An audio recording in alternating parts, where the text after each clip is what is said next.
Well, today I have a fantastic lineup of one-skillet meals designed for 2 people. I've had so many friends on here tell me how much they appreciate these smaller batch meals, and these skillet dinners are gonna be awesome. The best part about making smaller recipes like this is you don't have a lot to prep, and the cleanup is super easy just using one pan. I am so glad you're here today. If we haven't met, my name is Ange, and this is the Menu Made Kitchen.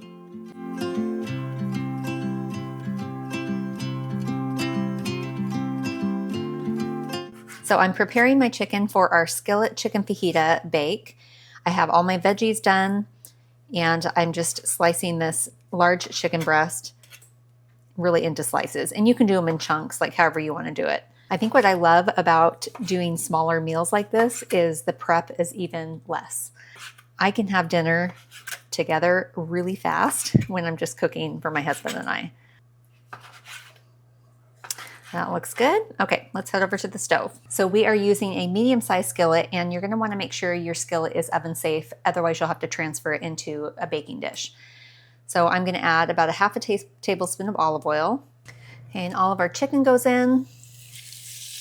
And then to our chicken, I have 1.5 tablespoons of fajita seasoning, and I'm gonna use half of this in the chicken, and the other half will go in a little bit later. Also gonna season it with a little bit of salt and pepper.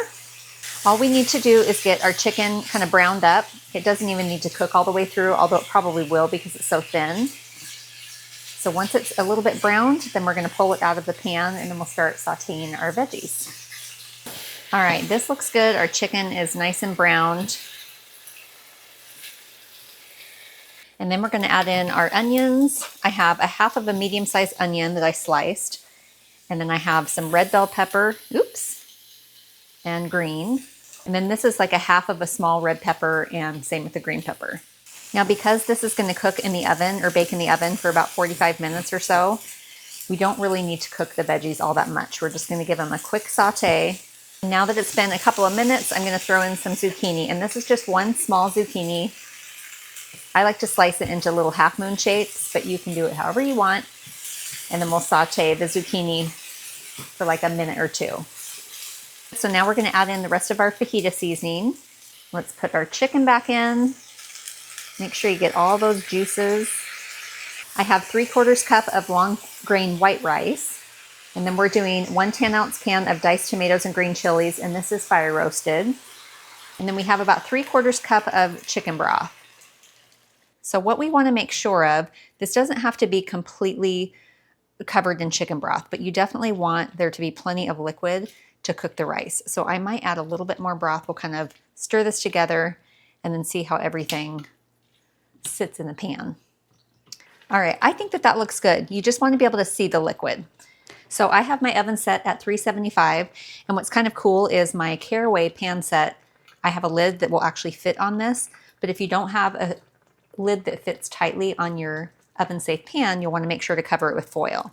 So I'm actually going to pull off my handle here, and then we will add our lid.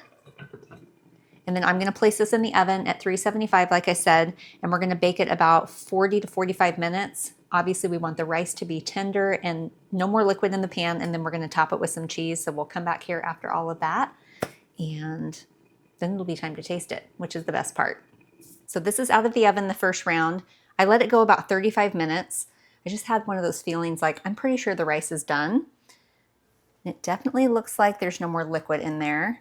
So I'm actually going to go ahead and just stir all of this together before we add our cheese. And this is another one of those rice recipes where when you cook it in a skillet, it gets a little bit kind of crisp on the bottom, which just makes the flavor even better.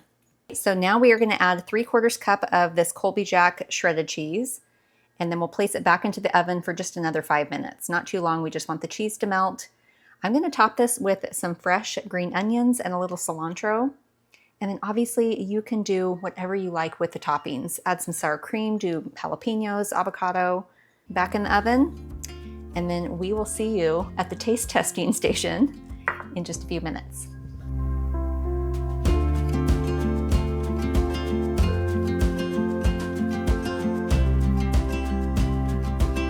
So we are serving this with some tortilla chips on the side because I thought a little bit of crunch with all of this comfort deliciousness. But you could even toast up some flour tortillas and have those on the side and then make like classic fajitas, only you would have the rice mixture. Now, I would probably, depending on your oven, but I would probably start checking it at the 30-minute mark, and I will make sure to have those instructions on my website. But mine went 35 minutes and then back in the oven for 5 to melt the cheese. So a total of 40 minutes in the oven. So very fast because it's a smaller sized portion. The rice cooks a lot quicker. It smells delicious. Okay. Wow, that has just the right amount of fajita seasoning. You really taste the peppers. I mean, this is chicken fajitas. It tastes like chicken fajita, only you have the rice addition, which makes it a little heartier and more filling. It's kind of a fun change from your classic fajita situation. Adding the rice, I think that was a good call on whoever decided to do a casserole like this. I have to try it with the tortilla chip because I'm all about the crunch. I know my husband's gonna love this one. So I feel like this casserole can serve 4 people pretty generously with no leftovers. So if it's just a couple of you, then you'll have a little bit of leftover the next day, which I think is always nice. A great skillet meal for 2, maybe 4, but you'll have to put this one on the list.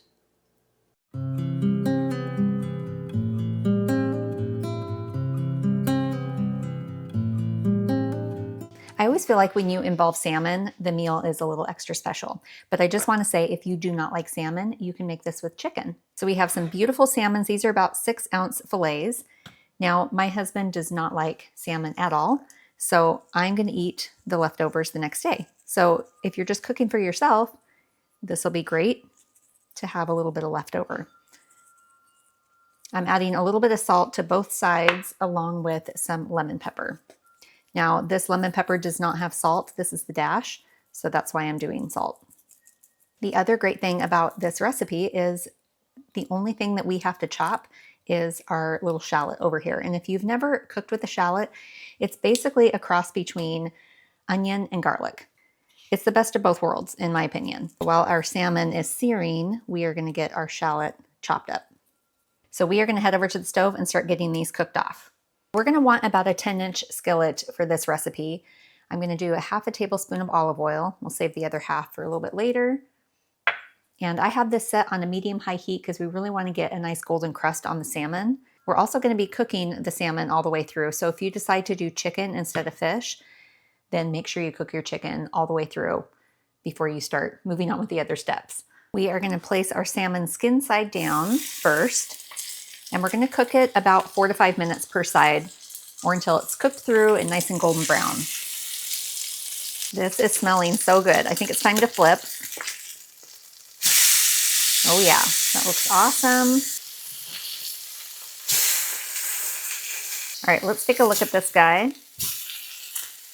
That looks great. So we are going to transfer it to our plate here. Okay, so we have both of them on the plate. I'm going to set it aside. We'll add our other half a tablespoon of olive oil, and then we're going to throw in our shallots. These are going to cook really quickly before we add in our orzo, like maybe 1 or 2 minutes. We have a half a cup of orzo. Now we're going to toast our pasta for just maybe a minute. I do want to preface on saying that it is important to have all of your ingredients ready to go because this truly comes together so quickly. Next up, we're going to add in a half a teaspoon of Italian seasoning, and then I have a pinch of black pepper. And then we can taste for salt a little bit later. Also going to add in a cup of chicken broth. We are going to zest in half of this lemon, and then I'm going to cut the lemon in half and use the juice of half the lemon. And then we'll slice the rest to put on top. All right, in goes the juice. As it comes to a simmer, I'm going to pop the lid on and turn it down to low, and we're going to let it cook about 8 or 9 minutes. We want most of the liquid to be absorbed and the orzo pasta to be tender. We are coming along. It's just a matter of minutes now. I don't know if you can see that, but there's still just a little bit of liquid, which is perfect because that'll keep it nice and creamy. And I am going to taste the orzo. I want to make sure it's cooked because if it's not, I'm going to add a little bit more chicken broth and finish cooking it. That is so good. All right, so now we are going to stir in some Parmesan cheese. I have a 1/4 cup of Parm, and I'm also going to add some parsley, about a tablespoon or so. And I have my heat set on low right now, just so you know, like you don't want it any higher, because at this point, we're just bringing it all together. So the only thing left to do is we're going to add our salmon pieces right down in there. I mean, obviously for presentation purposes, but you don't need to do this since it's just me enjoying this meal. But I still eat with my eyes first, even when I'm cooking for myself. And why not? We're going to throw on some lemon slices because we are fancy people here. Okay, it is time to taste this.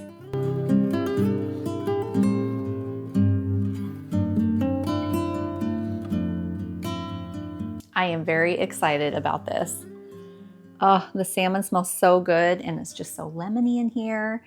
So I have my little leftover container. That's for my lunch tomorrow. That's going to be awesome. And you might be wondering, well, what's your husband going to have for dinner? And I really don't know. Actually, we have lots of leftovers in the refrigerator. Plus, with his schedule at work, sometimes he comes home and he's not even hungry because he has audits and things and they serve big lunches. Anyway, I could just see that question in the comments, but rest assured, my husband gets fed well. We got to get a little bit of everything.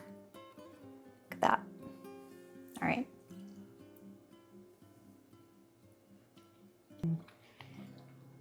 I love salmon. And because my family doesn't care for it all that much, I don't make it super often. But when I do, it's just a real treat. So this Orzo situation, hold on. You get that little hint of shallot in there, which like I said, is kind of garlicky and oniony.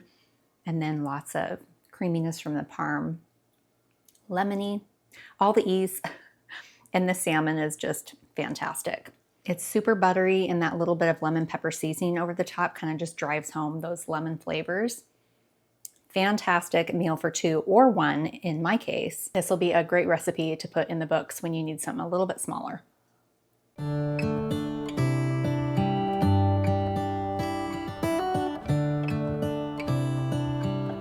This just might be the most precious little skillet meal you've ever seen in your life. This is going to feed 2 people or 1 with leftovers. So we have a tablespoon of butter here, or you could do some olive oil.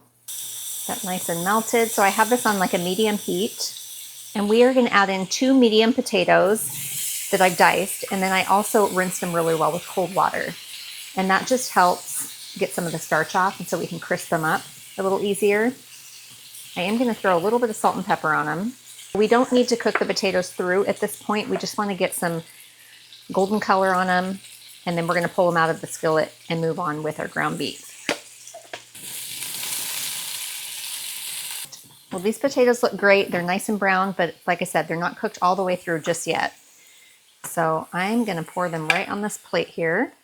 Set that aside. I have a ½ pound of lean ground beef.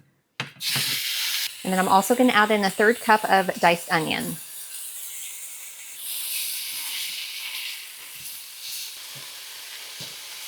One thing that I'm going to do is I'm going to keep the beef in kind of some bigger chunks so it's nice and meaty with all the rest of the filling.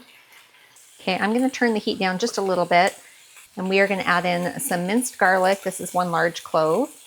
And then for our seasoning, I have a ½ teaspoon each of all-purpose seasoning, dried thyme, and then a pinch of cayenne pepper and regular black pepper. We'll cook our garlic for about 30 seconds. And then we're going to add our potatoes back to the pot here. We are going to add a 1/4 cup of chicken broth. And I have a ½ cup of half and half. And we are going to be adding in some spinach, but not for a bit. We need to get our potatoes cooked all the way through.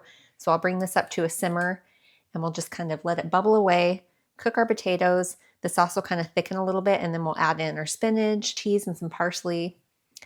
Super quick, easy 1 skillet dinner.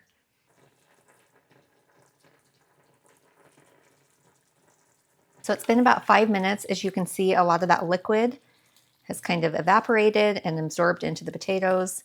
I'm going to add in 1 cup of baby spinach.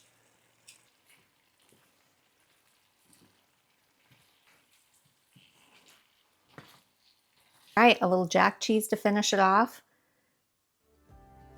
And then we'll let this melt. Do some parsley, and like I said, ready to serve.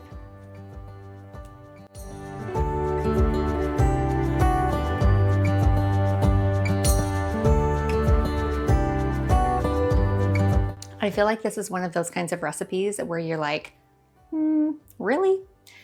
But you can take simple old potatoes and some ground beef and transform it into just something fantastic with the right kinds of combinations. It smells delicious in here. I think it's gonna be so yummy. I dished up some salad, well actually it's arugula, and some lemon dressing. Very simple because I wanted to keep this easy. But as you can see, like this is a good little portion and there's still more than half in that pan. So just keep that in mind if you're cooking for just yourself or 2 people. Okay, I think I got everything I need on there.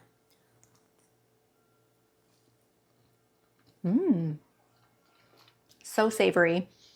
Lots of flavor, but very simple flavors, if that makes sense. I get a little bit of garlic. I'm getting some of those seasonings, the thyme. It's got some creaminess to it. It's cheesy. This is a great meal. And I think that my husband's gonna love it because it's got the whole meat and potato vibe. But I think you're gonna love it. If you love meat and potatoes, this is gonna be a recipe for you for sure. Also, if you're cooking for a larger family, just double the recipe because I think that this is a family-friendly meal for sure. Another great recipe for a small family.